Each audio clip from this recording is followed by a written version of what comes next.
Hello guys नमस्कार। आज चाहिँ हामी के पढ्दैछौँ भन्दाखेरि आज चाहिँ हामी सुरुमा म क्वेसन लेखिहाल्छु।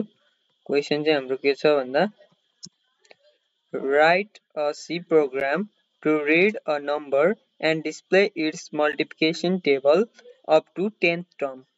यसले भन्न खोजेको सिम्पली भनेको मल्टिप्लिकेसन टेबल देखाउनुहोस् 10th टर्मसम्म भनेको। अब यसले चाहिँ के भन्यो भने सुरुमा क्वेसन पढ्न सिक्नुपर्छ। क्वेसनले चाहिँ सुरुमा के भनेको भने राइट अ सी प्रोग्राम यति हाम्रो सीमा गर्ने हो भन्ने इन्स्ट्रक्सन भयो। टु रिड अ नम्बर भन्ने बित्तिकै हामीले युजरले नम्बर दिनुपर्ने हो, त्यसको मल्टिप्लिकेसन टेबल निकाल्ने भन्ने बुझ्नु पर्यो। And display its multiplication table up to 10th term भनेपछि 10th टर्मसम्म गर्ने भन्ने बुझ्यो। ल अब ढिला नगरिकन सुरु गरौँ है त।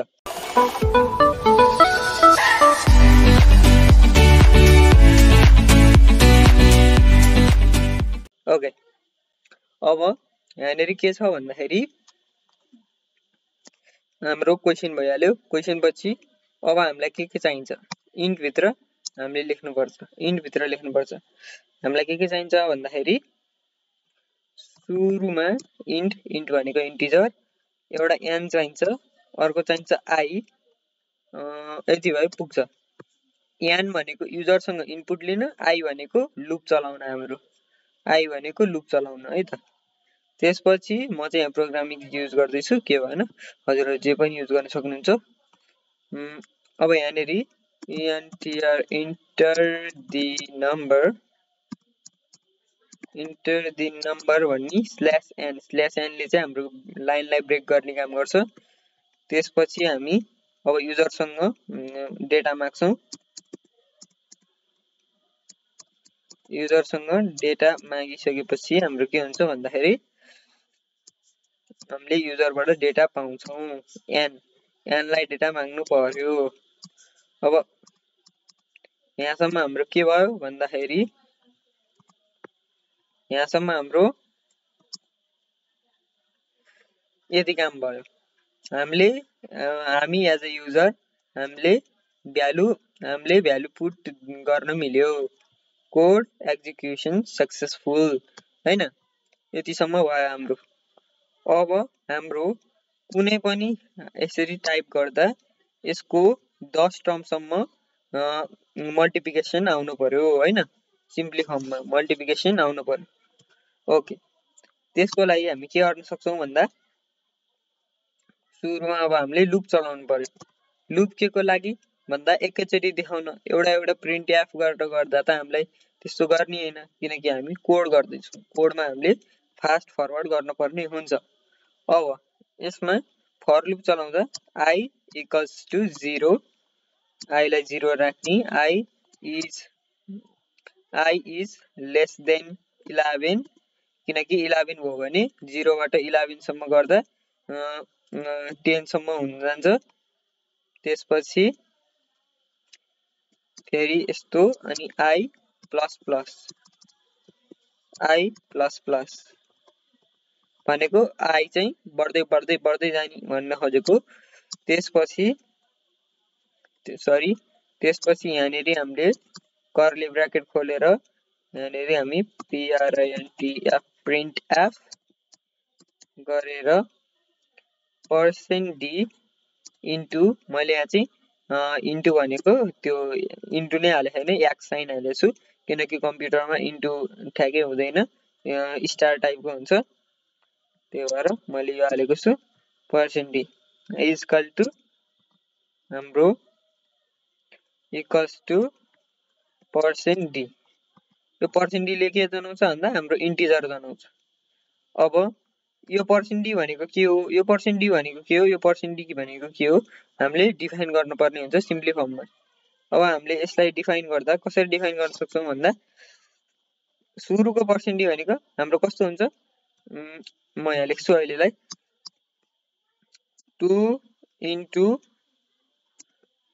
2 इक्वल्स टु 4 भने जस्तै, 2 इन्टु 2 इक्वल्स टु 4 भने जस्तै नै आउनु पर्यो।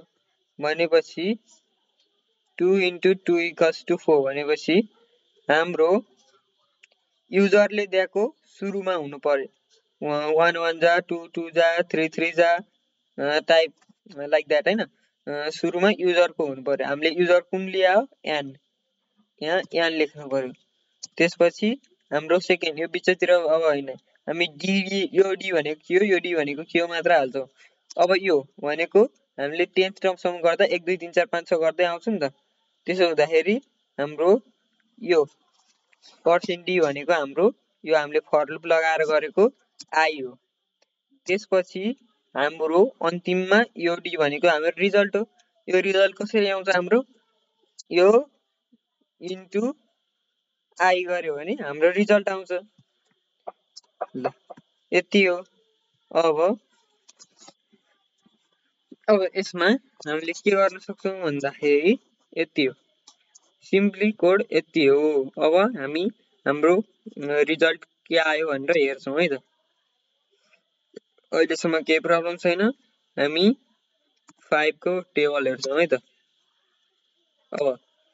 अब यहाँनेरि के प्रब्लम आइराछ भने हामीलाई हरिजन्टल चाहिन्थ्यो यो हरिजन्टल आइरा छैन भनेपछि हामीलाई हरिजन्टल नआएपछि के गर्न पर्यो भन्दा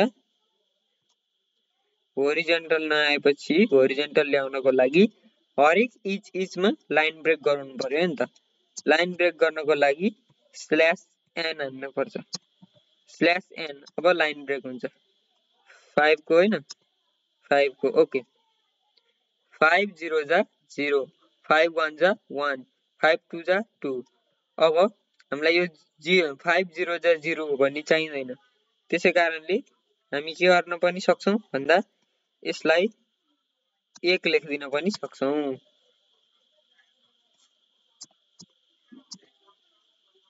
ओके 5 1 जा 5 5 2 जा 10 5 3 जा 15 5 4 जा 20 लाइक द्याट हैन अब हामीले यसलाई अब जतिको पनि मल्टिप्लिकेसन गर्न सकियो के अब यो कम्प्युटर हो नि त कम्प्युटर भएपछि हामीले यतिको हामी नर्मल ह्युमनलाई थाहा हुन्न अब थाहा भए पनि यो क्याल्कुलेटर गरेर गरिरहँदा हामीलाई धेरै टाइम लाग्छ तर अब यस्तो फंक्सन बनाइसकेपछि यो कुनै पनि अंकलाई ल यसको 10 टर्मसम्मको मल्टिप्लाई चाहियो भनेर यसो इन्टर गर्नेबित्तिकै टक्क आयो ठ्याक्क लाएर 10 टर्मसम्म आयो